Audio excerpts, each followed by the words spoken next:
Did you know that in 2024, there are a lot of small text things that you can put into your podcast data that will help you get found? What? We're going to talk about it today. I have an entire list of things that will help you get found by the listeners that you desperately want to listen to your podcast. And I want them to find you. So here we go. Hi, I'm Steph from Coffee Like Media, and I am passionately committed to you finding your people. For whatever podcast goal you have, I want you to get connected. Thus, the name of this podcast, Podcast to Connect. All right. So let's dive into this because I think these are really important. And yet I do them so routinely for my podcast management clients that I barely think about them. But I just watched a video where somebody outlined a few of these and I thought, oh gosh, yeah, we don't talk about this enough. We do not talk about this enough. I've had clients who do very little outreach, very little marketing for their podcast, and they still grow. And I have a feeling part of that is because we implement these things. And so they're there for when people are searching for the keywords that we're putting in there.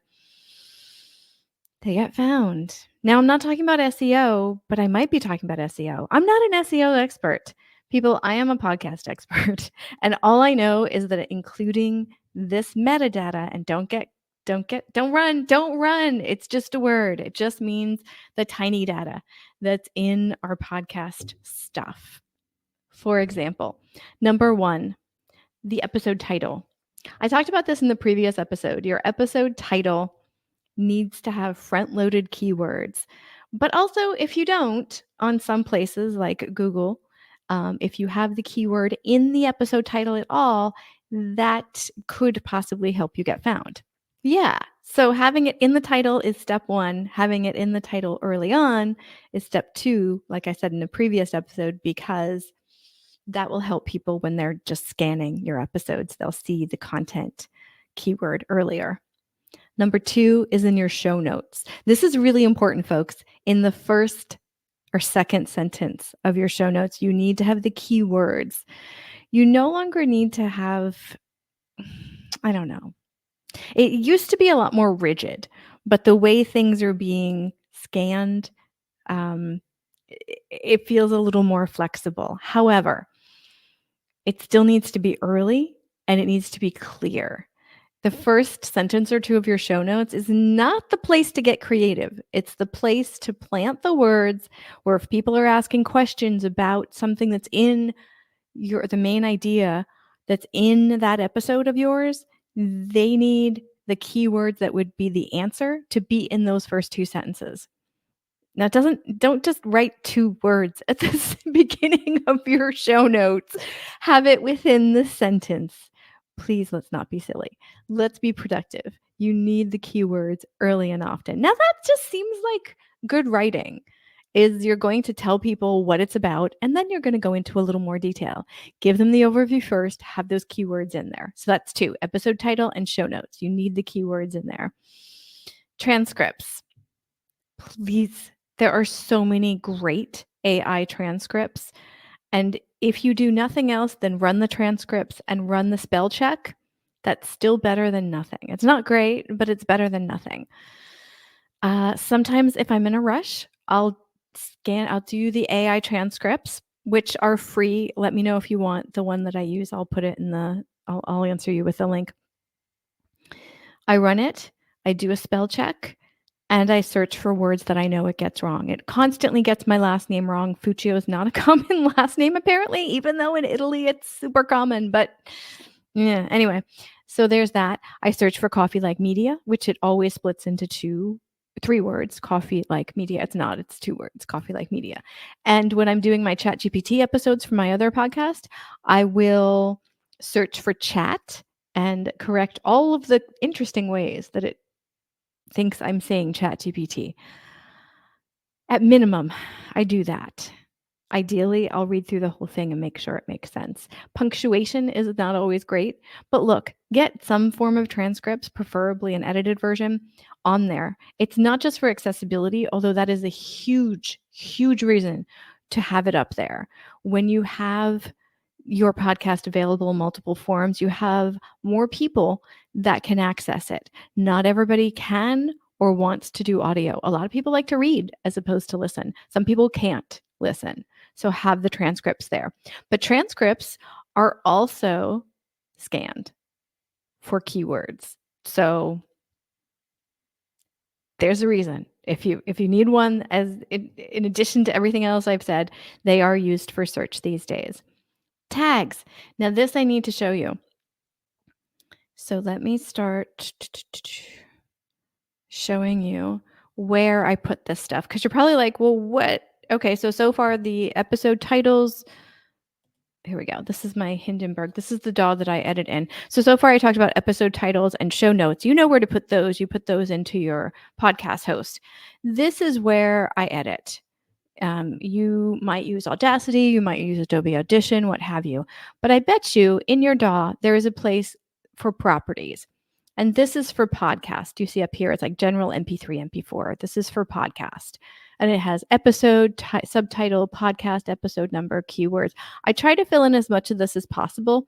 I personally don't fill in the summary because I find that it just works better for me if I do the summary within the podcast host as opposed to in here. It kind of fights each other if I do it in here. However, the podcast title, the name of the podcast, the episode number, a few tags, and the image. The image, when you do it like this and you attach it to the audio file, when people are listening in their car or on any device that they can see an image, it comes up like that.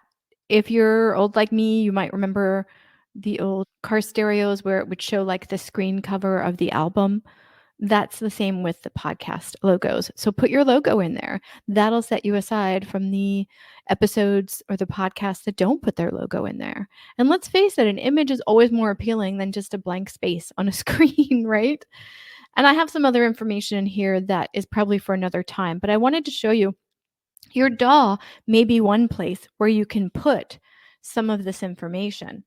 Another place that you can put some of this information that I will share with you is in your podcast host. And I use Buzzsprout for most of my podcasts. So I will show you that right now. Okay, so here is Buzzsprout. And if I go to edit on this one, AI and podcasting is another episode or another podcast that I do. So now am I in edit yet? There we go. So I'm in edit. So you can see this again, the episode title, the description. This one, I do have a keyword within the first 2 sentences. ChatGPT is definitely that. I could probably put another keyword in there that would be stronger.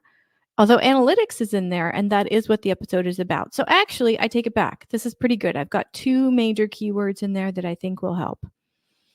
Now, the thing that a lot of people forget to do is to go down to these tags and put in the tags. Keywords, they're the same. I mean, they have different functions, but they are essentially the same words that you would use. I had some in my file before, but I'm adding some more in here because now I've re-listened to it again. And so I'm putting some more. Also, if you have a guest, you can put them here. Blah, blah, blah, blah, blah.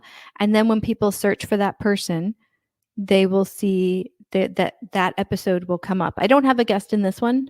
It's just me, so I put my name in there. So that's where you can put tags. You can also put tags in places like if you do any sound cleanup on any tools like Auphonic or Adobe Podcast. I don't know if Adobe Podcast AI does this yet. I imagine they do, but I don't know. But I know that Auphonic does. You can clean up some of your audio 2 hours free per month. No sponsorship. I just really like this service. And if you see down here, it says extended metadata. Again, metadata is just the stuff, the text that is attached to your audio. So you can do subtitle, genre, year. I don't know that I do much of that, but tags I would definitely do. Maybe you want to put your licensing in here if your podcast host doesn't have a section for that, or your DAW doesn't have a section for that. And tags definitely down here. So there's a few different places where you can put your metadata. Again, just the information. Like, do you remember like when you search for a book, in a library or a bookstore. There's the book title, the author name, there's an ISBN number, which is this when you scan the book, it's basically the product number. These are metadata, just like with your podcast. The more metadata you attached to your audio, the more people can find your podcast. If they're looking for the keywords that you've listed, if they're looking for the guests that you've listed, if they're looking for you, your name is in there. There's all of these little bits of information that could help you come up in searches in different places. The final one is one that is the most often forgotten. It is the file name. If you have some funky file name system, like if it's season 10, episode 20, it's like S10E20, and that's all you do, you're missing out on some metadata. Just, if nothing else, include the episode name, because your episode title, episode name, same thing, that should have some keywords in it. So you can still do the S10E20 if you want to. I certainly do, to keep track of stuff. And then put the title, because the title alone will have the keywords. Do you put more than that? I don't know. I've never actually tried that. Maybe that would be a fun experiment. Maybe. I'm doing fine with the system that I have, so I'm not really going to play with that. But if you do, let me know. Oh, by the way, if you find these tips helpful and you're watching on YouTube, please click like and subscribe to the channel so you can see more of them. We've got a bunch of these, 8 alone this month. This is actually the wrap up of the 8th one for this month, for our podcast growth month, where I gave away 4 free podcast audits and 8 episodes on different ways that you can do more outreach and find your people to listen to your podcast. Audience growth is something I'm super passionate about. Super, super, super, super. So file name. So add more than just the episode number to your file name. And that will be another piece of metadata, boom, boom, to attach to your audio. So there you have it. Your episode title. And yes, this is my notes. My episode title, your episode title, show notes, transcripts, tags, and file name. Those are 5 places you can put keywords and information when people are searching for a specific topic in a specific episode of a podcast, or even now on Google, podcasts are coming up in search. So, attach keywords and be found more. It's really that simple. The more places you put information, the more you will be found. Even if you are not producing any new episodes, even if you're on a break, even if which are probably the same thing, even if you're taking the week off of social media or what have you, if you have the stuff embedded in your audio, you can be found when people are looking for that type of episode. This is Steph from Coffee Like Media. It's been a pleasure to give you these 8 episodes this month of different tips on how you can grow your audience in slightly different ways. To recap, in episode 1 this season, I asked you to talk to 3 different groups of folks for audience growth, not just new listeners, but existing listeners as well as potential collaborators. Episode 2 was to follow the life of your podcast social media posts, not just post it and forget about it. Episode 3 was to thank people publicly when they help you grow your podcast audience. Number 4, episode 4, was to give your existing listeners some love. Don't forget about them. We often want to grow, but growing often is also nurturing your current listener base. Episode 5 was 3 ways to be more of you on social media so people will like, trust, and want to hear more of you, and thus tell others about you, which would grow your audience. Episode 6 was to follow episode 6 was to follow people from topic events over to social media. So to follow the event train and make those networking connections. Number 7 was 5 quick fixes most people forget on how to prepare their social media and other profiles to grow their audience. And 8 is obviously this metadata that you can put in your podcast audio to be found. If you want any more information, you can go to coffeelikemedia.com, or you can look for Coffee Like Media on most of the socials, but not TikTok, not X. All right. Thanks so much. I hope to hear from you soon. Bye-bye.